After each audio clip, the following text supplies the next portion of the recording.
Debbie Flower is here, our favorite retired college horticultural professor. We get an email that was sent to Fred at farmerfred.com from Gar in Lodi, California. It just so happens I do write the weekly garden column for the Lodi News Sentinel. Been doing that since 1991. And Gar says, enjoy reading your newspaper column. Recently, a pest control company came by to inject my birch trees with a chemical called imidacloprid.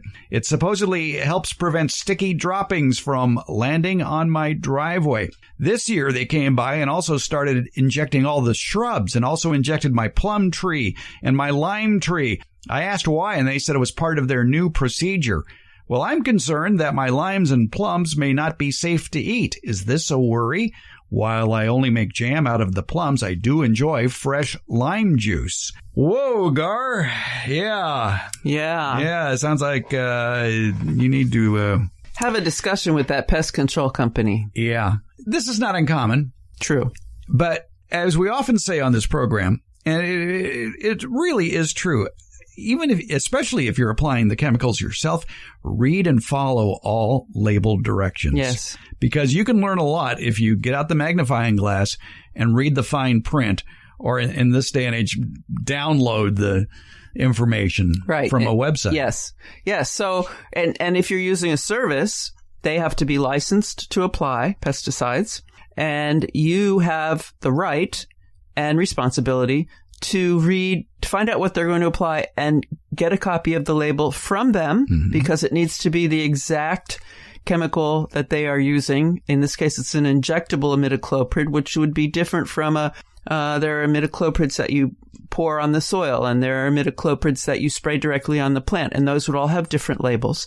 So you need the label for the actual pesticide that's being used on your landscape, and you need to read that label, and there's lots of stuff in the beginning, and then it'll say directions for use, and it needs to list the plant or host to which it's being applied.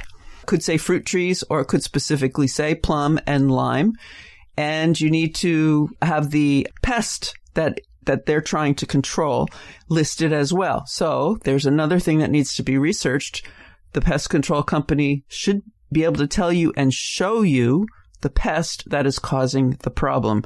The symptom is not enough. The dripping on the driveway is not enough. You want to, because several things can cause that, and imidacloprid is not labeled for use on all of those things.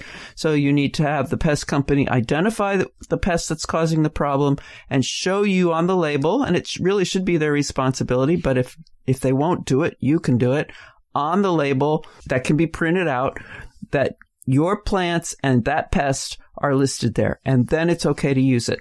The other thing that it will show on an edible plant like a plum or a lime, if you're using a pesticide, something called days to reentry or days to harvest. And that means that in this case, days to harvest would be applicable, and that you should not harvest any fruit off of those trees until that number of days has gone by between the time they applied the chemical and the time you do the harvest. And that is because the research has been done that shows there is a non-dangerous level of the chemical in the fruit at that time.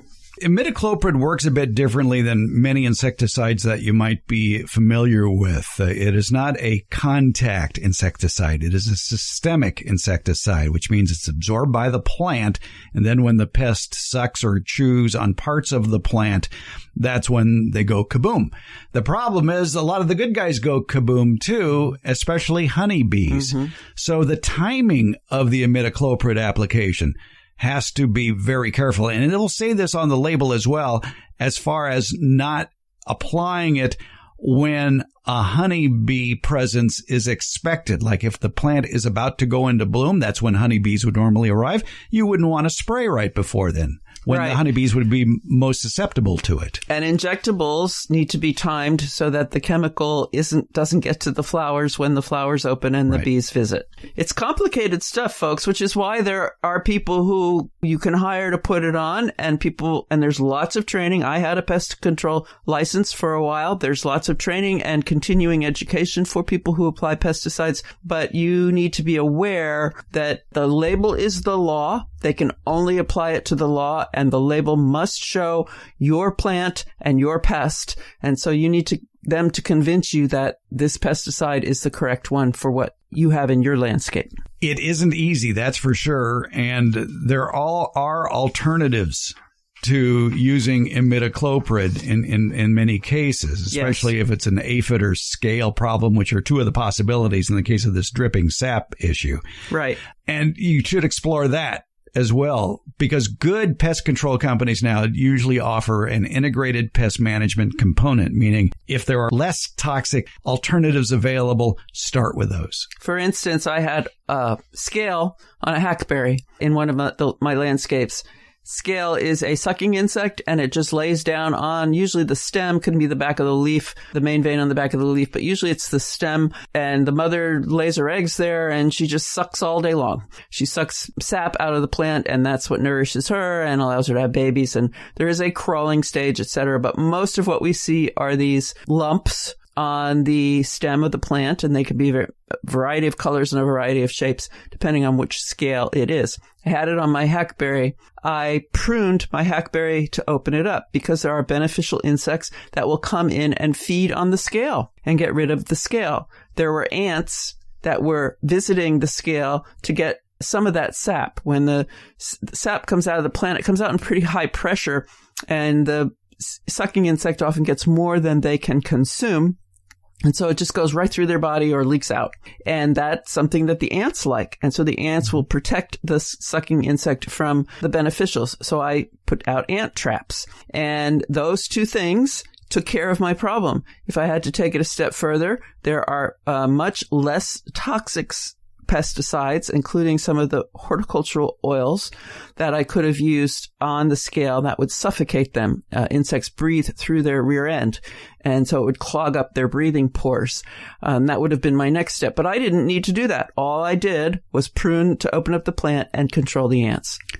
It's interesting that the excrement of aphids and scale has the rather pleasing name of honeydew, when in reality, it's something that isn't that pretty. It's tough to remove from windshields on a car and paint jobs.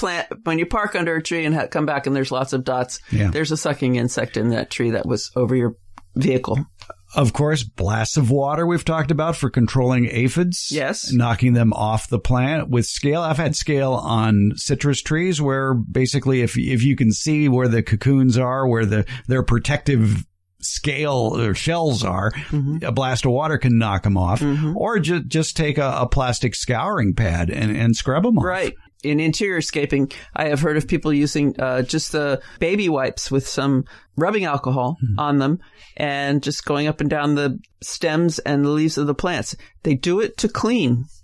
Okay, that's their goal, is to clean. But if these pests are there, they will be removed in the process. All right. So integrated pest management is a wonderful thing. There are usually less toxic alternatives. And like I say, if you are dealing with a pest control company that does offer those alternatives, explore them before you go, shall we say, totally nuclear. And if you go, they're going to use any kind of chemical on your plant. Ask them what it's for.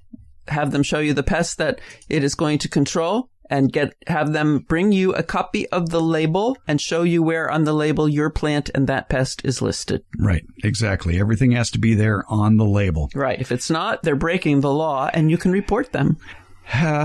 We do live in a capitalistic society. We do. And you just got to be your best boss in this regard. Yeah. All right.